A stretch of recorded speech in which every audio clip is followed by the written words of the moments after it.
Cuanto más Estado, hay menos libertad. Cuando dicen el Estado somos todos, no, mentira, eso es mentira. El socialismo es un error teórico y no va a funcionar. Y es un trato desigual frente a la ley. Por lo tanto, la justicia social es injusta. Hola, bienvenidos a Despertando Leones. Soy Martín del Pomar y estuve esta última semana con Javier Milei en Argentina, entrevistándolo para que nos contara todo lo que ha vivido en esta campaña. Javier Milei ha entrado a hacer política, luego de ser una figura conocida como un economista furioso, que ha tratado de reencauzar a la clase política argentina en base a consejos, pero que ahora está entrando a las canchas. A esos que dijeron que era peligroso, a la pseudo oposición que dijo que era un problema si me daban el poder. ¿Por qué le tienen miedo a la libertad? Si yo lo que propongo es liberar al pueblo argentino de tanta presión estatal. Javier Milei nos cuenta cómo ha sido su vida antes y después de entrar en política y lo que él planea hacer de llegar al Parlamento argentino, que se renueva esta vez por tercios. A diferencia del Perú, Argentina tiene una renovación de su Parlamento por tercios y esa renovación podría significar que el actual presidente pierda mucho poder en el Parlamento. Javier Milei va por un partido liberal y por primera vez los argentinos que han vivido en medio de los peronistas y los kirchneristas, que básicamente eran lo mismo, están viendo otras posibilidades, otras opciones.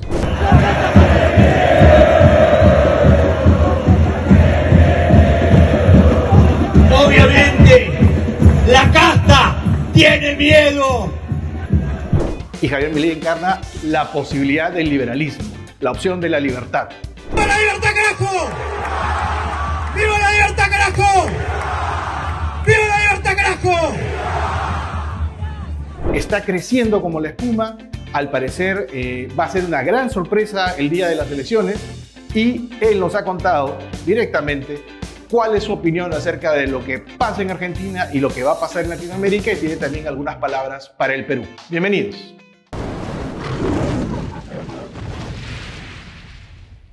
Javier Milei, ¿Qué tal, Martín? ¿cómo estás? Te voy a leer algo y quiero que me des una pequeña reflexión. Robar.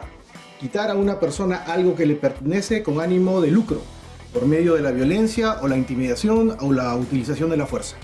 Los impuestos son lo mismo, pero legalizados. Definitivamente, Pero son necesarios. no necesariamente. ¿El Estado es un bien o es un mal necesario? No, es un mal. En realidad el Estado es la consecuencia de que los seres humanos no hemos evolucionado lo suficiente como para poder vivir en paz sin que tenga que haber un organismo represor. Como Es decir, el Estado. Estado es necesariamente violencia. Pero El mientras Estado es existe- violencia, pero justamente, ¿con qué se financia? Evidentemente, Con los impuestos. Bueno, Pero mientras exista, necesita que esa violencia sea ejercida A ver, para poder retener impuestos. pero el propio nombre impuesto justamente es que es por la fuerza, es coacción. O sea, de hecho, el origen de la palabra tiene que ver con eso. Era lo que le cobraban a aquellos reinos que dominaban a otros y justamente le hacían pagar las cargas. Y por eso era impuesto.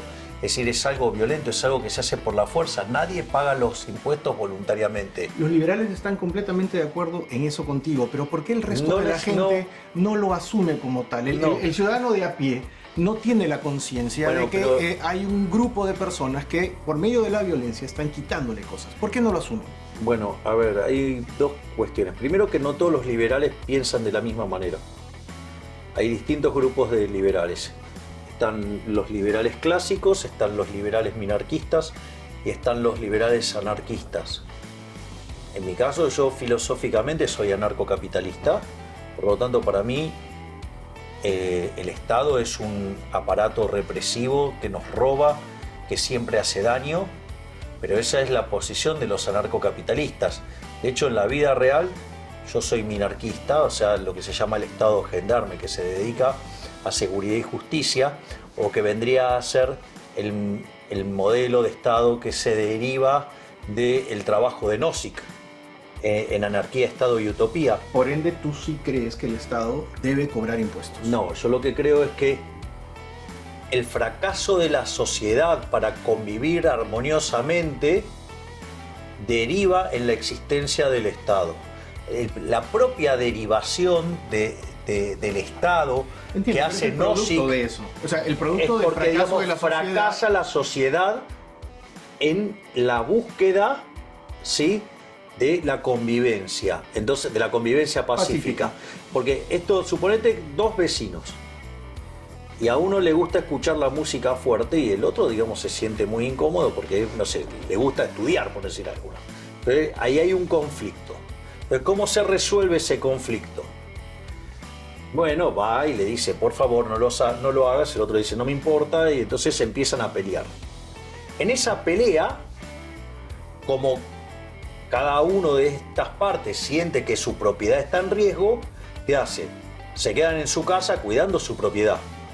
¿Cuál es la consecuencia de que hagas esto? Que no vas a producir. Y si no producís, no tenés recursos, te vas a morir. Entonces, ¿cómo enfrentás esa situación? Y bueno, lo que va a hacer, cada uno de ellos va a contratar una agencia de seguridad para que les cuide la propiedad, mientras que ellos, ¿sí?, van y se ganan su dinero. Estamos hablando de alguna manera dos estados en conflicto, ¿no? Pero, bueno, claro. Entonces, ¿cuál es el punto? El punto es que en algún momento las empresas de seguridad se van a dar cuenta que hay una forma de ahorrar costos comunes y ahí nace la agencia de seguridad. O sea, en el fondo es ahí donde nace, si vos querés, el Estado.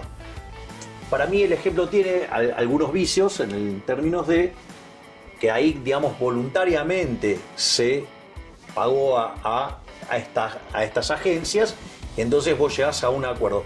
De hecho, desde mi perspectiva, el Estado es como una suerte de solución tecnológica, y que conforme vaya evolucionando el progreso tecnológico, vos podrías avanzar a soluciones que tienen menos Estado para ganar más libertad, porque lo que es muy importante es esto, que cuanto más Estado, hay menos libertad. De hecho, ¿qué es la esclavitud? Y es un Estado, digamos, que te cobra el 100%, ¿no?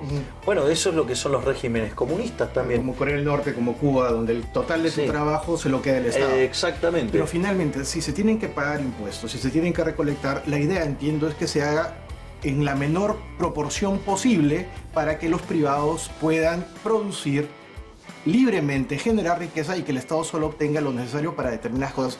Tú dices que es administración de justicia y seguridad básicamente lo que debería ser. Exactamente, lo que se llama el Estado gendarme. Para este nivel tecnológico, en otro contexto, digamos, o sea, acorde a cómo viene evolucionando la tecnología, podrías eliminarlo. Sí, claro, en el tiempo. Pero el Estado no solamente se mete en temas económicos, no, pero se mete también en cómo piensas y en tu vida personal. Bueno, claro, es que, a ver. A eso quería ir. He escuchado claro, sobre el matrimonio, por ejemplo. Por eso, no, hay varias cuestiones. Ahora, ¿qué es lo que pasa? Como en ese contexto de Estado vos le das el monopolio de la violencia, el tema es que los individuos que están adentro del Estado utilicen ese poder con otros fines. Y ahí es cuando se empiezan a contaminar estas situaciones. Es que hay una palabrita importantísima que acabas de decir, los individuos. La gente cree que el Estado es una especie de Dios o ser. Exactamente. Está hecho de gente con patitas. Exacto. Por eso y que además también hay algo que hay que marcarle a la gente. Cuando dicen el Estado somos todos. No, mentira, eso es mentira. El Estado no somos todos. Justamente por eso hay. A ver, el Estado lo que hace Claro, el Estado lo que hace es cuidar tu propiedad, supuestamente, y la Constitución te preserva del Estado. El problema es que para que vos, o sea, que llegues a ese Estado liberal, la República, que se compone de tres partes, el presidente, que es una figura derivada del monarca, pero que puede derivar en tirano, la figura de la aristocracia, que es el parlamento, pero que puede derivar en una oligarquía, aparece justamente la justicia. ¿Para qué? El Poder Judicial, ¿para qué? Para contrabalancear, para que estos dos poderes no te avancen. Pero ¿qué es lo que sucede? Cuando la justicia es cooptada, por ejemplo, por alguno de los poderes, el problema es que esa no independencia de la justicia termina generando estos vicios que la República después termina cayendo. ¿Y cómo hacemos? ¿Cómo planteas? Y ya que estás en campaña... me habías preguntado lo del matrimonio. Ahorita vamos a ir ahí. Es difícil olvidarse del matrimonio, pero vamos a llegar ahí. ¿Cómo hacemos que el ciudadano de a pie, cambia esta retórica que se le ha metido desde el colegio, desde la universidad, sobre todo en países como en los países latinoamericanos, cambie esta fórmula y deje de pensar que el Estado, primero que nada, es un padre protector, segundo, es un ser parecido a Dios, y se entere que el Estado está hecho por gobernantes que son seres humanos con virtudes y defectos, pero que suelen ser además, mira tú, políticos, que es lo que más odian los latinoamericanos. Entonces, Estado igual políticos, y ese político es el que genera toda esta situación.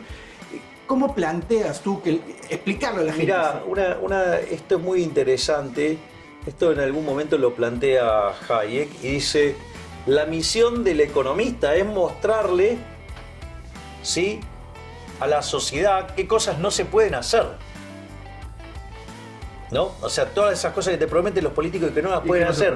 Claro, de hecho, fíjate que Hayek también, en un trabajo que es La pretensión del conocimiento, o lo que es su última obra, La fatal arrogancia, una de las cosas que te muestra, o todo lo que tiene que ver, por ejemplo, con la obra de Mises sobre socialismo, o lo que tiene que ver las cosas que ha hecho Hayek al respecto, o las que ha hecho Huerta de Soto o Hans Kemmer Hoppe en esta misma lógica, es que el problema subyacente, que es lo que Hayek llama la fatal arrogancia, es que vos, para resolver estos problemas que intenta resolver el Estado, vos deberías ser omnisciente, omnipresente y omnipotente. O sea, deberías ser Dios.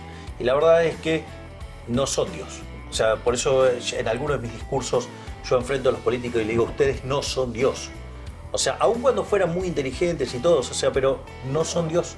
O sea, no pueden resolver esos problemas porque es técnicamente imposible hacerlo.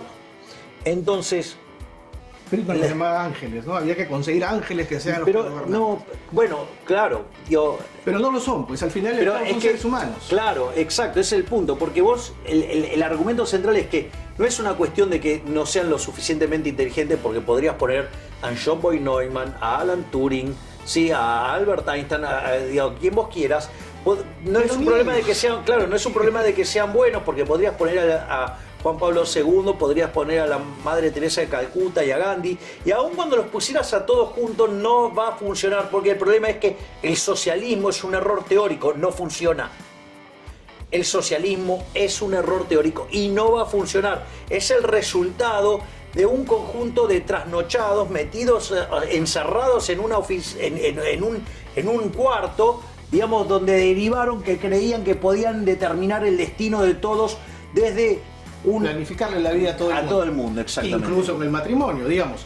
Al final del día, el Estado lo que hace con la institución del matrimonio, que no debería llamarse matrimonio, el matrimonio es una cuestión religiosa perteneciente a la iglesia, lo que te dice es cómo va a regular tu vida de pareja. Bueno, y si ni tú puedes manejar bien tu vida de pareja, o los dos pueden, ese tercero que está ahí tampoco podría.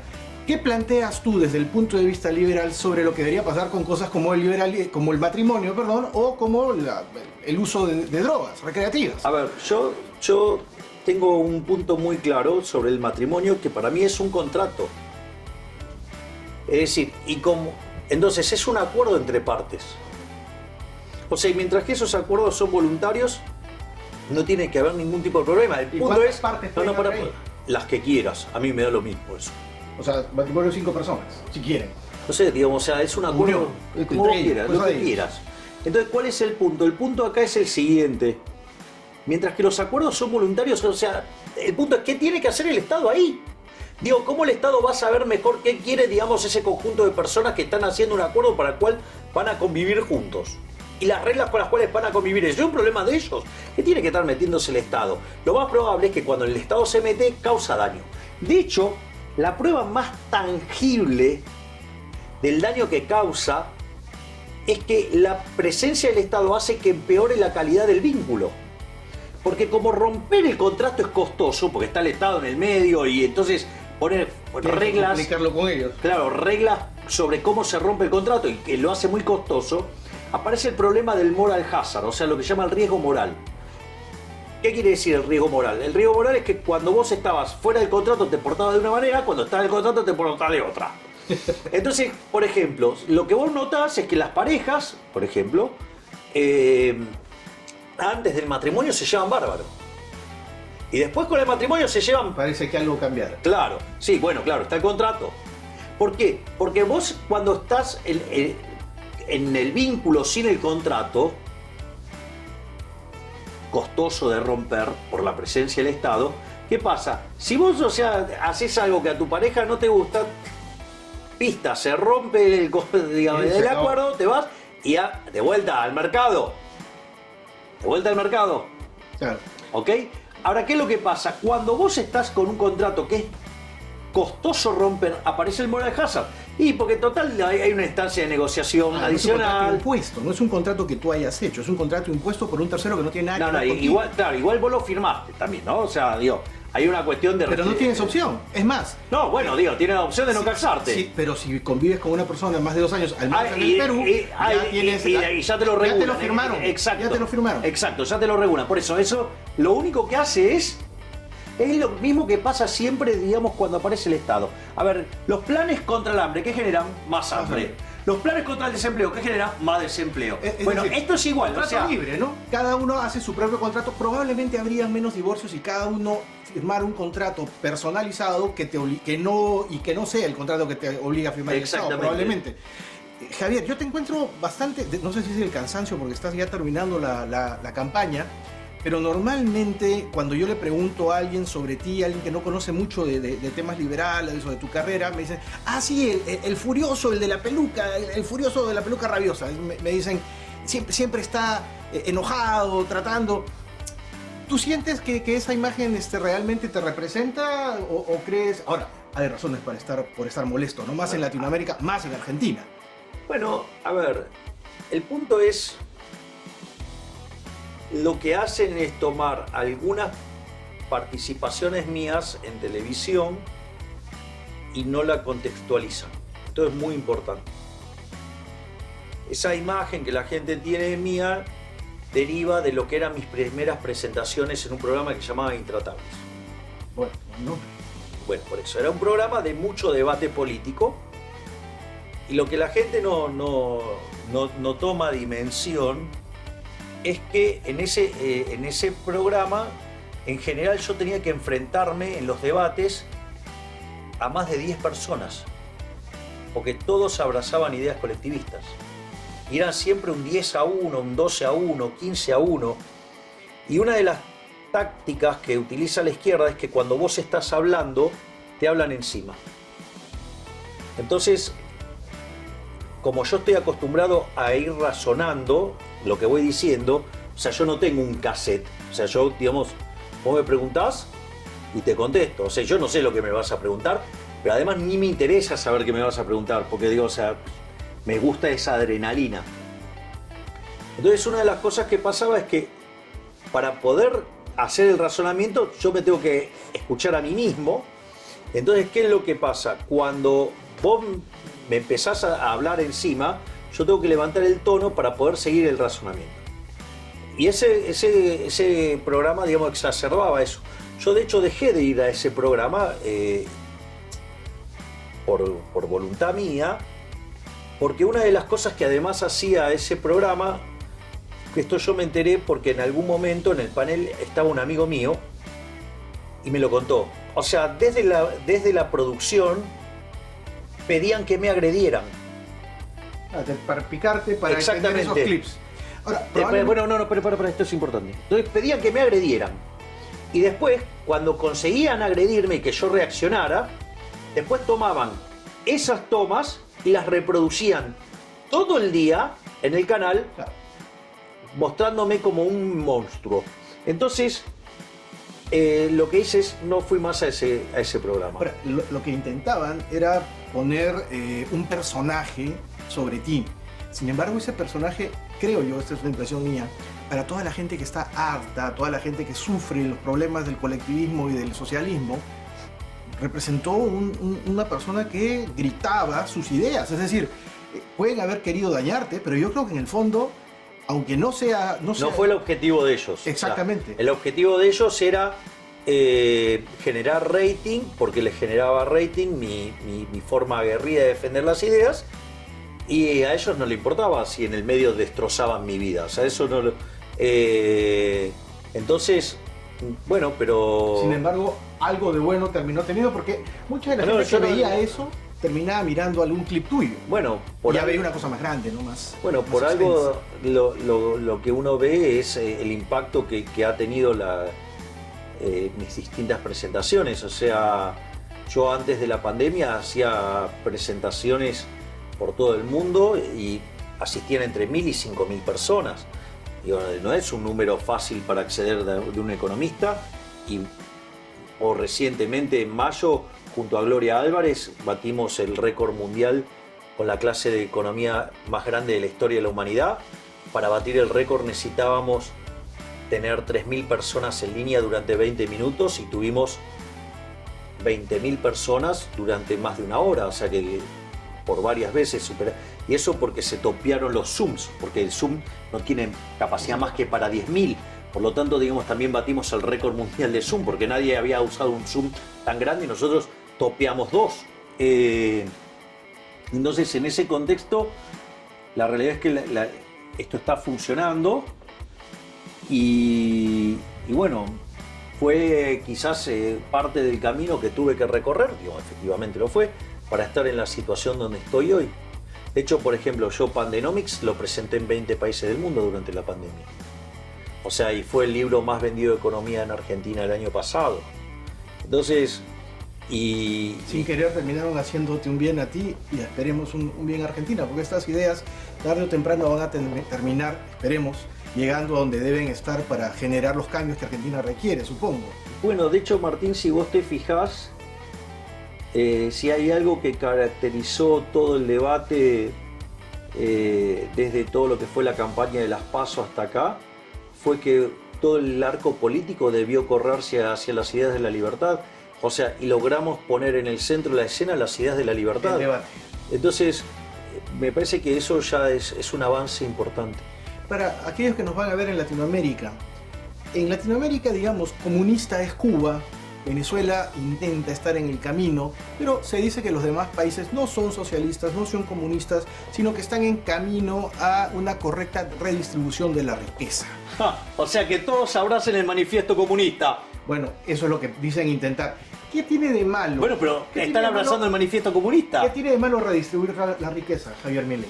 Y yo te lo hago la pregunta al revés, Martín. ¿Para vos robar está bien? Para nada. ¿Y tratar de modo desigual frente a la ley y a la gente? Menos. ¿Y qué es la redistribución del ingreso? ¿Es robarle a alguien para dárselo con algún criterio Pero autoritario entonces, a otro? aquellos Pero que- pará. Entonces es un robo y es un trato desigual frente a la ley. Por lo tanto, la justicia social es injusta. Entonces, aquel que más gana no debe redistribuir parte de lo que gana entre los demás. A ver, el tema es, digamos, si vos ganaste tu dinero honestamente, vos sos un benefactor social. Te tenían que premiar, no castigar. Porque vos para ganar dinero en el capitalismo lo haces solamente sirviendo al prójimo con bienes de mejor calidad a un mejor precio. Y no solo que vos estás generando nuevos productos de mejor calidad y que eso le permite a las personas tener mejores bienes, que además le permite disponer más plata para gastar en otras cosas, sino que además también dan trabajo y como tienen que ser muy productivos, mejoran los salarios reales, mejora la calidad de vida, mejora el bienestar. No solo eso, sino que además el comercio conlleva la paz. Por algo decía Bastiat, donde entra el comercio no entran las balas. O como señaló Bertrand de Juvenet, digamos, donde impera el mercado, las costumbres son dulces. O sea, porque vos, ¿me comprendés? Sí, sí. Vos me podés odiar a mí, me podés odiar, pero sucede que yo Mientras tengo te que necesite para comprar, trabajar. pero yo tengo que comprar tu bien, entonces me vas a tratar bien, porque si yo no compro lo que vos me querés vender, vos vas a la quiebra. Sí, claro. De hecho, el corazón de la Comunidad Económica Europea, como vivían matándose entre ellos mismos, ¿cuál fue? Hacerlos comercializar, hacerlos interdependientes. Entonces, nace de la unión entre Francia y Alemania por el terreno por el que se habían peleado durante cientos de años, terminan tratando de que ambos pudieran sacar provecho de lo mismo. Pero cuando se habla de esta culpa que se le echa al que produce, no se dice que el verdadero impuesto por el cual el Estado llega a sobrevivir y es el que más dinero le da, es lo que en Perú conocemos como el IGB y ustedes conocen como el IVA, y que se le cobra igual a cualquiera, no importa si eres muy rico o muy pobre, y evidentemente le hace mucho más daño al pobre.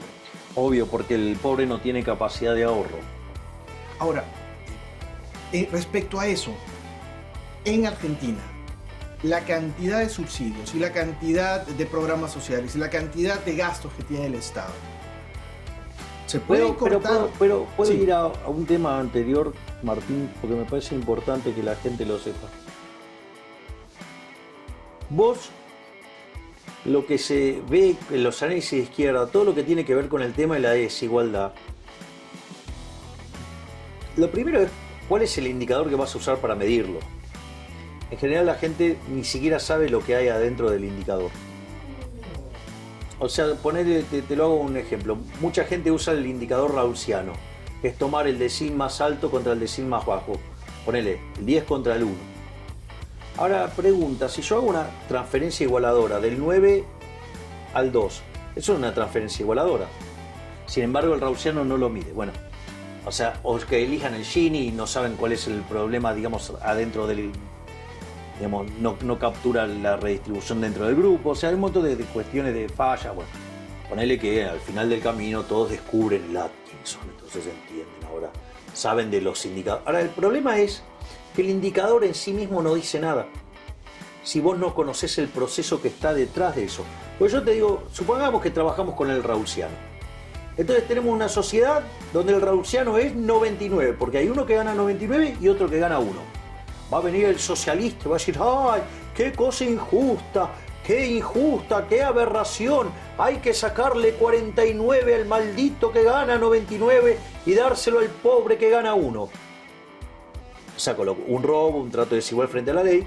Y acá el tema es el siguiente. Nadie se preguntó cómo el que tiene 99 tiene 99, el que tiene 1 tiene 1. Sucede que ahora el que tiene 99 es alguien que labura todo el día, trabaja todo el día, se rompe el lomo laburando, se la pasa trabajando. Y el que gana 1, en realidad, ¿sabes cómo consigue ese 1? Vendiendo la cantidad de sangre en uña, de tanto rascarse. ¡Ey! ¿Me vas a decir que eso es injusto? No, es injusto robar, es injusto tratar de desigual frente a la ley. Entonces, lo que uno ve es que en toda esta acusación que hacen los socialistas, en realidad es que ni siquiera saben de qué se trata la distribución. Un socialista te diría que aquí en Argentina, en el Perú, en Colombia, en Chile, hay personas que se levantan a las 5 de la mañana, trabajan 12 horas y no pueden cambiar su situación porque el mismo sistema no se los permite.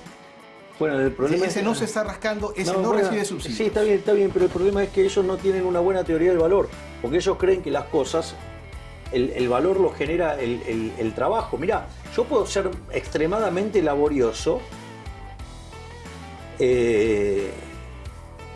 generando, por ejemplo, ¿viste esos viejos teléfonos de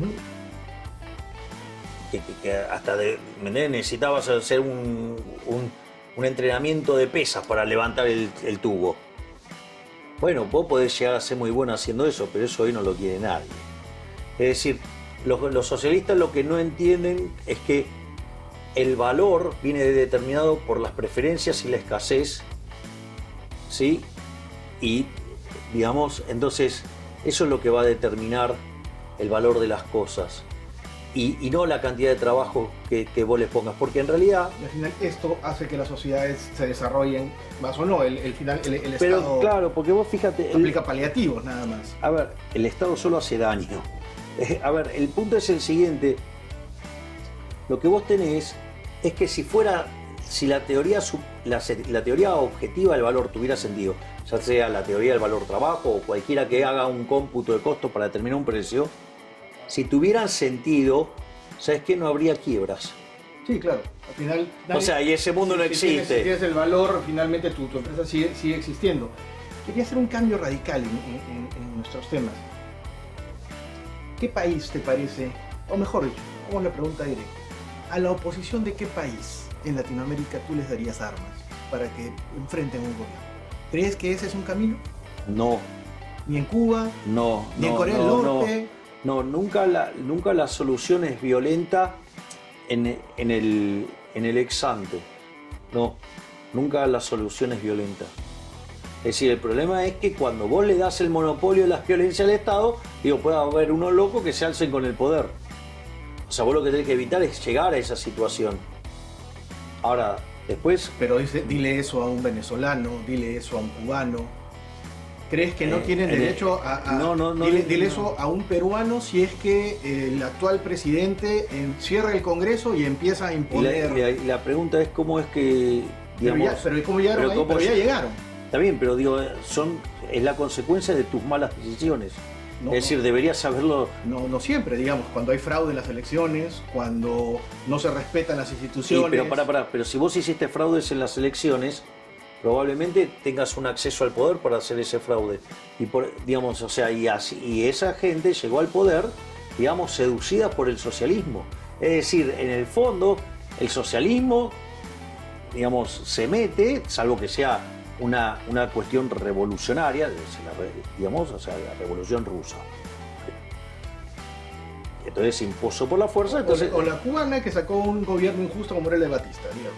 bueno, está bien, pero sucede que había muchos que festejaban ese gobierno. No, estoy de acuerdo. Entonces lo que digo es que no es que, digamos, o sea, todos estos locos se alzaron, no. Hay una complicidad de la sociedad que les dio ese lugar. Entonces, porque también lo que sucede es que cuando aparecen aquellos que alertan sobre esto, que por ejemplo, ¿sabes qué? Nos tratan de loco, mirá el loquito, mirá lo que dice el loquito, mirá lo que extremista, y después se lamenta. Entonces, en realidad, deberían haberlo pensado antes. Ahora tienen que buscar la solución. Yo señalaba que en algunas circunstancias, para muchas personas, es adecuado el levantamiento, la insurgencia en armas de la gente en contra de un gobierno. Tú me sostienes, efectivamente, que si ese gobierno llegó hasta donde está es porque ha habido una complicidad del pueblo que lo puso ahí. Digamos, si la libertad está en juego, pues, digamos, tenés que defenderla, porque, digamos, o sea, es una acción de respuesta. Pero una cosa es que vos respondas y otra cosa es que se meta otro a responder. O sea, una cosa es, digo, que se meta a otro país, otra cosa es que... No me refiero a otro país, me refiero... En algún sitio, si tú pudieras entregarle armas, tú... A ver, vamos a poner en estos términos. Bueno, ya, no tú. Digamos, si yo, digamos, si a ver, tienen acceso a armas, si yo estuviera en Cuba, me rebelaría contra el régimen. Ya, y lo consideras justo. Obviamente, claro. Con obvio. armas. Sí, si tuviera armas la haría, obvio. ¿Por qué? Porque, digamos, o sea, el sistema te agredió primero. Es la respuesta a la agresión. Es decir... ¿Y dónde está esa línea? No, pero fíjate, esto es un tema no menor. Es que cuando empieza la agresión, porque ustedes tienen ¿cuántos años de peronismo? En donde el gobierno los ha agredido completamente, pero nadie dice vámonos a las armas. No, igual yo diría que los problemas de Argentina no empiezan con el peronismo, empiezan antes con la llegada de los radicales, que son los que van impulsando primariamente las ideas socialistas en Argentina. ¿De acuerdo? Después viene el golpe del 30, donde se adopta un régimen fascista de dos patas, o sea, empresarios prebendarios, empresarios, y políticos ladrones. Cuando viene el Perón, trata de arreglar ese problema creando el fascismo de tres patas, metiendo a los representantes de los trabajadores. Obviamente que a la luz de los hechos resultó mal, pero el problema, digamos, no es la respuesta de Perón, sino, digamos, dónde arrancó el problema, que son los radicales. Es difícil trazar un punto en el que la gente ya debe dejar de pensar en la institucionalidad y pensar en una salida violenta, ¿no? Complicado. Bueno, o sea, eso se ve en los hechos, o sea, claramente esa famosa frase, esto nunca va a pasar aquí. Yo jamás dije eso. Yo no he dicho que tú lo digas, pero mucha gente dice... No. Digo, vamos a hacer Venezuela, no vamos a hacer pero Cuba. Es que justamente, es que ese es el argumento mío. Porque cuando nosotros decimos, no, pero si seguimos así vamos a ser Venezuela. Y yo, no, sos un exagerado, esto nunca va a pasar acá. ¿Y qué decían en Venezuela? Jamás vamos a ser Cuba. Ahí los tenés. Y acá nos tenés a nosotros. Es decir, sí, pero para comprender eso uno tiene que entender cómo funciona la lógica. Esto yo lo suelo explicar con dos libros. Lo suelo conjugar, que es el de Mises, que se llama Crítica al intervencionismo, el mito de la tercera vía, donde Mises dice que hay solamente dos sistemas, el capitalismo y el comunismo. Y con el libro de Hayek, Camino de servidumbre, que cualquier intervención del Estado lleva a más intervención del Estado, porque como la corrección del supuesto fallo de mercado deriva en una situación que todavía funciona mucho peor, hay que seguir corrigiendo. Entonces demanda más Estado. Entonces, ¿qué quiere decir eso? Que además cualquier punto intermedio entre estos dos es inestable y tiende a más socialismo. O sea, con lo cual a la postre, Claro, el Estado termina agarrando todo. bueno, por eso Tocqueville decía que el costo de la libertad era su eterna vigilancia. Claro, hay que estar siempre es decir, mirando. vos tenés que estar siempre, pero vos fíjate que aquellos que alertamos sobre estas cosas nos tratan de locos, Lo que pasa de es que también hay una extremistas. confusión de términos. Ser de derecha y ser de izquierda no es lo mismo que ser capitalista y ser socialista. No, aparte no hay distintos. Tú no eres de derecha. No, Y, yo soy liberal. y no es lo mismo exactamente, No es lo ¿cierto? ¿Qué es un empresario? Un empresario es un empresario prebendario. Es un empresario que hace negocios con los políticos en detrimento de la gente. O sea, tiene amigos, da coimas y con eso puede hacer negocios. Exactamente. Fingiendo de capitalista, pero de capitalista no tiene No nada. tiene nada. Es tan ladrón como un socialista. Exactamente. ¿Ese ha sido el peor problema de Latinoamérica o el socialismo? En realidad, el cáncer es el socialismo, sí. Peor. O sea, lo que pasa es que el socialismo contamina desde distintos lados. El colectivismo contamina desde distintos lados. O sea, porque dentro de las... Por eso siempre es más interesante separar entre colectivistas y los que abrazamos a las ideas de la libertad o, digamos, el individualismo, si vos querés. ¿Por qué? Porque el colectivismo, o sea, ahí incluye a todas las lacras, no solo a los socialistas, no solo a los comunistas, incluye también a los nazis, incluye a los fascistas, porque son todas soluciones Me colectivistas. permito discrepar contigo, pero al menos el socialista te dice que es socialista, aunque esté equivocado, pero el, No, bueno, pero- el pero- mercantilista pero- se pero- esconde tras pero- una pero- fachada pero el problema, y le hace pero más pará, daño al pará, liberal. Pero el problema del socialismo no es solo que el sistema, digamos, o sea, está mal, sino que además es un sistema asesino. Sí, claro. Entonces digo que vengan y me expliquen por qué, digamos, o sea, impulsan una idea que ha sido un fracaso en lo económico, lo social, lo cultural, y además mataron a 150 Y millones de no seres mata al humanos. empresario que No. con una coima deja...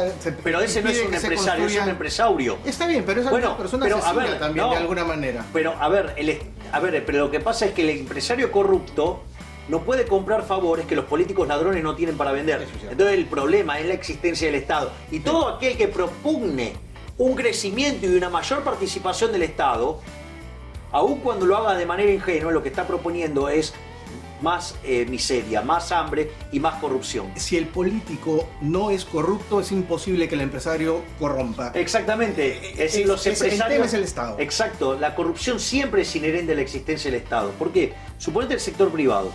Vos tenés un comprador en tu empresa desleal. ¿Qué es un comprador desleal? Que compra un insumo y se lleva una coima. Es decir, que vos estás comprando más caro que lo que corresponde. Eso quiere decir que alguien va a poder producir en el mercado un bien, tu mismo bien a un menor precio, o al mismo precio uno de mejor calidad o alguna combinación. ¿Qué pasa? Terminás quebrando, Martín. En cambio, en el Estado, cuando ocurre la corrupción, digo, ¿qué pasa? Y te pasan la cuenta, te cobran más Sí, impuestos. claro, de no última. quiebran, la pagamos todos nosotros. Exacto. Javier, dos preguntas. A ver, digamos, si un político quiere robar con más obra pública, bueno, te sube los impuestos y hace más obra está. pública y roba, ya está. O sea, ¿y cuál es el costo? Ninguno te pasó la cuenta. ¿Por qué? Porque tiene el monopolio de la violencia. Para poder hacer con ella lo que quiera. Exacto. Dos preguntas para terminar. Súbitamente, tu campaña está... la gente te empieza a seguir cada vez más y cada vez más gente joven. ¿Qué ha visto en Javier Milei la gente joven para ti? ¿Qué es lo que está trayendo no solo a la gente? Yo me atrevería a decir que tú eres más famoso en Latinoamérica que en la misma Argentina. ¿Qué es lo que está viendo la juventud en Javier Milei? A ver, yo creo que hay todo un conjunto de situaciones. La primera es que los jóvenes suelen ser rebeldes contra el status quo. Hoy el status quo recita los principios de izquierda. Vos fijate que me decía, no, todos los políticos están a favor de la redistribución del ingreso. Ok, están recitando el manifiesto comunista. ¿Entendés? O sea, y a la gente eso le parece correcto. Es aberrante. Sí, el trato desigual frente a la ley, el robo, la violencia. Y sin embargo, o sea, lo políticamente correcto es aceptar eso. No, hay que plantearse y decir que está mal. Es el primer punto. O sea, Tú estás representando un movimiento distinto a lo que han vivido los últimos 20 años, incluyendo a Macri. exacto, es una Que rebelión. de liberal no tuvo un pelo. Exacto, es una rebelión contra el status quo. Primer punto. Segundo punto, como estos países tienen educación pública, independientemente sea de gestión privada o gestión estatal, la educación funciona como un mecanismo de adoctrinamiento, como lavado de cerebro que forma personas que son esclavos de la religión del Estado.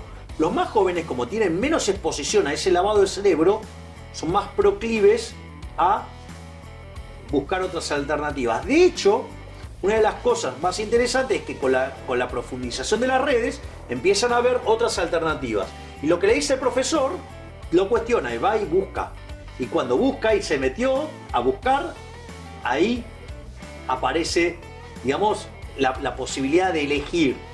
Y después hay algo que repotenció todo este movimiento, y es que con la pandemia y las cuarentenas, en el caso de Argentina tiene una cuarentena cavernícola, la gente descubrió el valor de la libertad, y eso es lo que está haciendo repotenciar la internet ha ayudado a la gente a poder ver otras ideas, a poder impulsar más las ideas de la libertad. Javier, te cuento un poco, me imagino que estás enterado, pero para nuestros escuchas, ¿no? En el Perú, el gobierno actual está buscando dar un paso más allá para parecernos más a Venezuela o Cuba, que busca hacerlo a través de una asamblea constituyente. La mayor parte de la gente en el Perú no entiende o no conoce, porque no son abogados, no tienen por qué saber, que cuando el Parlamento da una ley y esa ley no está de acuerdo con el espíritu de la Constitución, existe el Tribunal Constitucional que puede decir, por más parlamento que seas, esta ley no vale. Cuando se forma una asamblea constituyente, se hace tabla rasa de todo, empiezan de cero, y esa asamblea constituyente puede decir, por ejemplo, que el Perú no se llame Perú mañana. Exacto. Puede decir que el presidente puede ser vitalicio, puede decir que a partir de ese momento la propiedad privada no se va a... Puede decir lo que sea sin ningún tipo de filtro. Yo te pediría, por favor, que creo que estamos de acuerdo en esto, que invites a Lucas Gersi, que es abogado en el Perú, ha iniciado una campaña de recolección de firmas para impedir que se pueda convocar una asamblea constituyente. Te pediría que hagas una invocación. Yo lo que te diría es, si vas a llamar a una asamblea constituyente con un socialista / comunista en el poder, estás abriendo la caja de Pandora para que pase todo.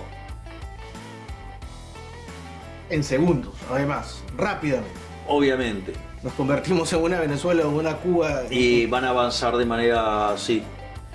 Nosotros estamos en esa lucha actualmente.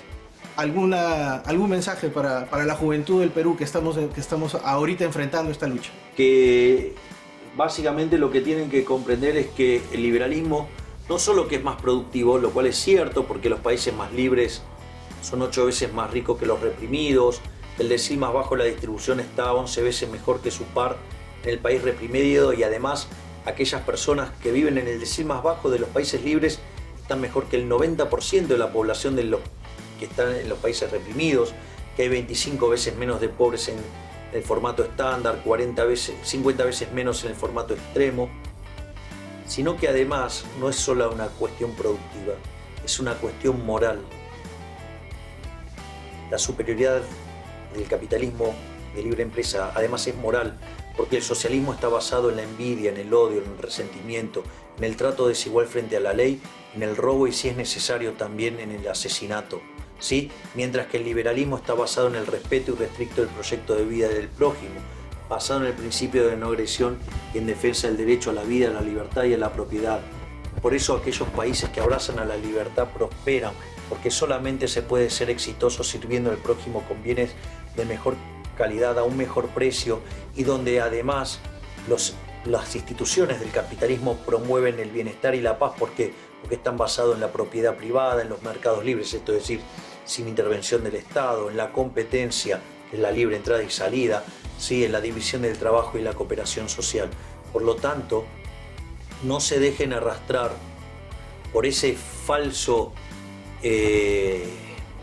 altruismo socialista, porque en el fondo, cuando se pone el colectivo por encima del individuo, se termina exterminando al individuo, se termina exterminando la libertad, y no solo que no van a tener bienes de mejor calidad, sino que además habrán perdido la libertad y habrán perdido también todas sus riquezas y se van a convertir miserables, pobres, y van a vivir lo que es estar en el infierno. Así es que no dejen que los socialistas avancen, porque lo único que van a traerles es miseria. Melí, en una semana son las elecciones. Te deseamos toda la suerte. Muchísimas gracias, y esperemos que, tal como dije en el primer discurso, yo no me metí acá para guiar corderos, yo me metí acá para despertar leones. Los leones están despertando, están rugiendo fuerte, están poniendo muy nerviosos a toda la casta política y ojalá que cada vez nos acompañen más personas en esto para poder lograr transformar la Argentina y volver a ser una potencia mundial como lo fuimos en el pasado y no un país que si no cambiamos este rumbo decadente, en 50 años vamos a ser la villa miseria más grande del mundo. Muchas gracias. Gracias, Martín.